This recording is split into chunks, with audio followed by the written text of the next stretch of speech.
नमस्कार, मैं रवीश कुमार। मोदी सरकार के दौर में दो तरह का विस्तारवाद चल रहा है। विस्तारवादी राजनीति के तहत विपक्षी दलों को तोड़कर उनकी सरकार गिराई जाती है, तो अपने कुछ खास अफसरों को 5-5 साल के लिए सेवा विस्तार दिया जाता है। 11 जुलाई को सुप्रीम कोर्ट ने प्रवर्तन निदेशालय ईडी के डायरेक्टर संजय कुमार मिश्रा के कार्यकाल बढ़ाने को गैर कानूनी घोषित कर दिया था। उनका तीसरी बार कार्यकाल बढ़ाया गया था, मगर केंद्र सरकार सुप्रीम कोर्ट पहुंच गई कि कम से कम 15 अक्टूबर तक इस पद पर बने रहने दिया जाए। सुप्रीम कोर्ट ने कहा कि 15 अक्टूबर नहीं, 15 सितंबर की आधी रात के बाद से इस पद पर नहीं रहेंगे। इस केस को सुनते हुए जस्टिस BR गवई ने पूछा था कि यदि एक अफसर नहीं है तो काम ही नहीं होगा। अगर मैं कल नहीं आऊंगा तो सुप्रीम कोर्ट बंद हो जाएगा। क्या हमारे सामने ऐसी तस्वीर रखी जा रही है कि संजय मिश्रा के अलावा पूरा डिपार्टमेंट नकारा लोगों से भरा हुआ है? मैं किसी का नाम नहीं जानता, मगर इन टिप्पणियों को सुनकर न जाने कितने IAS IPS खून के आंसू रो रहे होंगे कि उनका चांस खत्म हो गया, मगर बेचारे किसी को इस दौर में व्हाट्सएप भी नहीं कर पाते होंगे। मुझे तो बिल्कुल नहीं। 4 अगस्त को केंद्रीय गृह सचिव अजय भल्ला को अगले 1 साल के लिए सेवा विस्तार दे दिया गया। उसके पहले कैबिनेट सचिव राजीव गौबा को भी सेवा विस्तार दिया गया है। मोदी सरकार में विस्तार पर चल रहे अफसरों की कथा उनके सहयोगी ही विस्तार से बता सकते हैं, जानते भी होंगे। 82 बैच के राजीव गौबा 2019 से ही कैबिनेट सचिव के पद पर हैं। उन्हें तीसरी बार 1 साल का सेवा विस्तार मिला है। अब वे 2024 के चुनाव के बाद तक इस पद पर रहेंगे। आमतौर पर कैबिनेट सचिव का पद नियुक्ति के समय से 2 साल के लिए माना जाता है। यूपीए के समय भी चंद्रशेखर 4 साल तक इस पद पर रहे, मगर राजीव गौबा ने एक नया रिकॉर्ड बना दिया है। वे कैबिनेट सचिव के पद पर सबसे लंबे समय तक रहने वाले पहले भारतीय होंगे। आप सोचिए, 1983, 1984, 1985, 1986 बैच के किसी वरिष्ठ और योग्य IAS अधिकारी को इस पद पर पहुंचने का मौका नहीं मिला होगा। यही नहीं, अजय भल्ला 4 साल से गृह सचिव के पद पर बने हुए हैं। हालिया इतिहास में शायद ही कोई इस पद पर इतना लंबा रहा होगा। इन्हें भी 2 बार सेवा विस्तार मिल चुका है और 1 और साल के लिए मिला है। अजय भल्ला 1984 बैच के IAS अधिकारी हैं। इस समय भारत सरकार में 1987 से लेकर 1992 बैच के अफसर सचिव के पद पर हैं। यानी गृह सचिव के पद पर 1985, 1986 और 1987 के अफसरों को चांस ही नहीं मिला। यूपीए का टाइम होता तो 5-5 साल से कैबिनेट सचिव और 4 साल से गृह सचिव के पद पर खास अफसरों को बिठाए रखने को लेकर कई IAS अफसर अच्छी अंग्रेजी में लेख लिख रहे होते, जिससे यूपीएससी की तैयारी करने वाले छात्र तो जरूर पढ़ रहे होते। आमतौर पर ऐसे जागरूक अफसर हिंदू और इंडियन एक्सप्रेस में लिखा करते थे। कई बैच के अफसर कैबिनेट सचिव और गृह सचिव नहीं बन पाए। ये नुकसान तो हुआ ही उनका। प्रशासनिक सुधार की चिंता में इनके अच्छे लेखों से आप पाठक भी वंचित हो गए, क्योंकि अब ये लिख नहीं सकते हैं। ऐसा लगता है कि आर्टिकल लिखने वाले IAS अफसर काफी सुधर गए हैं। रिटायर होते ही पब्लिक स्पेस से गायब नजर आते हैं। सरकार की आलोचना तो इनसे संभव ही नहीं।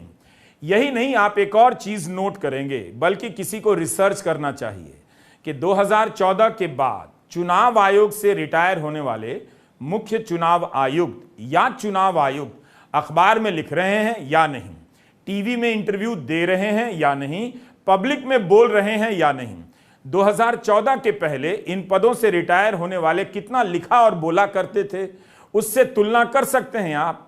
मेरा अंदाजा है कि कुछ अपवाद को छोड़ दें तो 2014 के बाद से रिटायर होने वाले आयुक्तों में से किसी का आर्टिकल ना तो हिंदू में दिखता है ना एक्सप्रेस में। जरूरी नहीं कि वे लिखे ही, मगर अब तक परंपरा तो रही है कि इन पदों से रिटायर होने वाले चुनाव आयुक्त चुनावों के दौरान लिखा करते थे, इंटरव्यू दिया करते थे। आजकल क्या करते हैं किसी को पता नहीं। कहीं ऐसा तो नहीं कि वे उन सवालों से बच रहे हैं जिन्हें पूछ दिया गया तो लाइव इंटरव्यू में दिक्कत हो जाएगी। पर आपने इसे नोट क्यों नहीं किया? अब तो नियम बन गया है कि अगर आप चुनिंदा खुफिया या सुरक्षा संबंधित विभाग से रिटायर हुए हैं तो पब्लिक में बोलने से पहले सरकार की अनुमति लेनी होगी। इसके खिलाफ 109 पूर्व अफसरों ने प्रधानमंत्री को पत्र लिखा है। अब रिटायरमेंट के बाद ये लोग अपनी आत्मकथा भी नहीं लिख पाएंगे। कितना बुरा दिन आ गया इनका। सुपर पावर इंडिया बनाने चले थे ये लोग, इन्हें लिखने बोलने का पावर नहीं बचा। अब आगे बढ़ते हैं। 3 महीने से मणिपुर नहीं संभल रहा है, जिसकी आबादी मात्र 32 लाख है, मगर प्रधानमंत्री कहते हैं कि पूर्व की सरकारें होती तो दूध 300 रुपए लीटर मिलता और दालें 500 रुपए किलो। जिस समय टमाटर कई शहरों में 200 से 250 रुपए किलो बिक रहा है और अदरक 380 रुपए किलो तक बिक रहा है, उस दौर में प्रधानमंत्री आपको समझा रहे हैं कि ये जो महंगाई है ये तो कुछ भी नहीं है। पूर्व की सरकारें होती तो कितनी होती। कमाल का लॉजिक है। व्हाट्सएप यूनिवर्सिटी के अंकिल तो मारे खुशी के जमीन पर लौट जाएंगे, कुर्ता फाड़ लेंगे अपना। एक रिपोर्ट के अनुसार जून 2022 से जून 2023 के बीच दूध 10% से अधिक महंगा हुआ है। पिछले 5 साल में दूध करीब 35% महंगा हुआ है। मगर प्रधानमंत्री चाहते हैं कि आप यह सोचें कि पूर्व की सरकारें होती तो और कितना महंगा होता। यही फायदा होता है जब जनता धर्म की राजनीति के असर में सोचना समझना बंद कर देती है। पहले धर्म के नाम पर असुरक्षा का भाव पैदा करो कि हम नहीं होंगे तो आपकी रक्षा कौन करेगा। अब अर्थव्यवस्था के नाम पर असुरक्षा का भाव पैदा करो कि ये जो महंगाई है ये तो कुछ भी नहीं। अगर पूर्व की सरकारें होती तो पेट्रोल न जाने किस भाव पर मिल रहा होता। मेरी समझ से आप घर में एक चार्ट पेपर रखिए, उस पर 2 कॉलम बनाइए। एक का नाम दीजिए मोदी सरकार और दूसरे का नाम दीजिए पूर्व की सरकारें।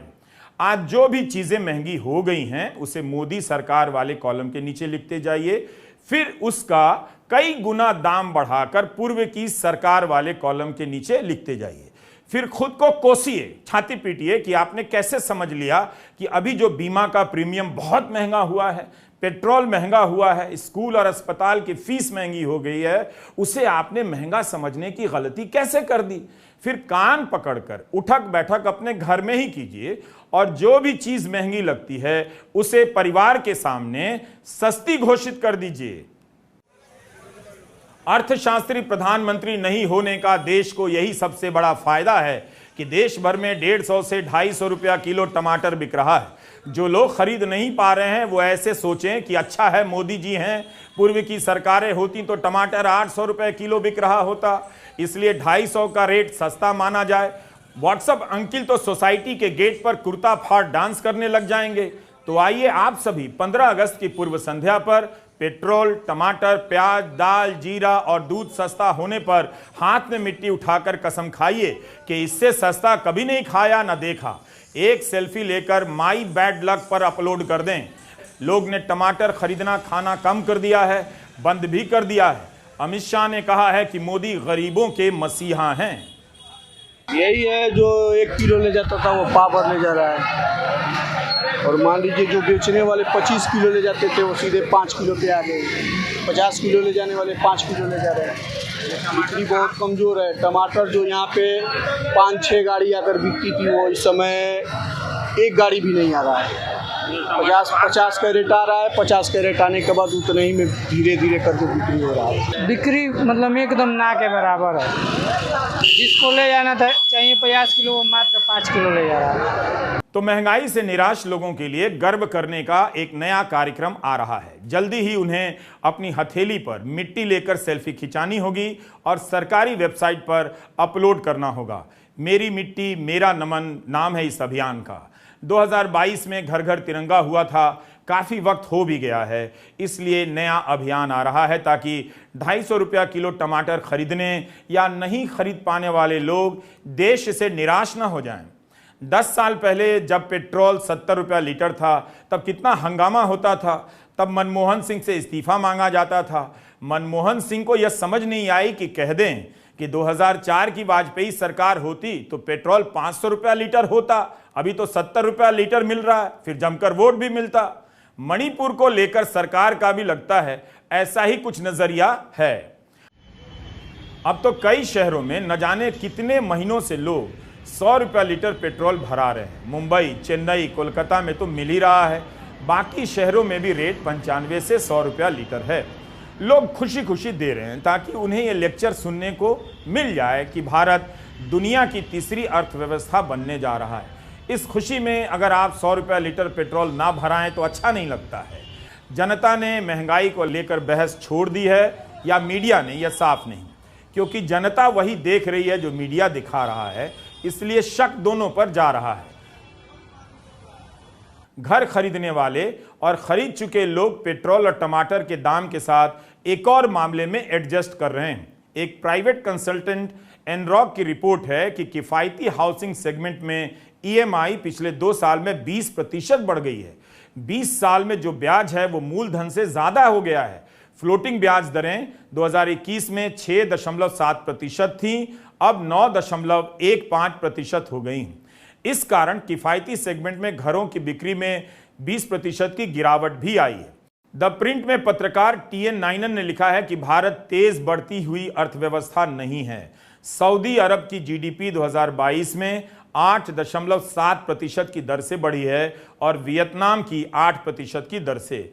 2023 की पहली तिमाही में फिलीपींस की जीडीपी 6.4% रही है, भारत से आगे।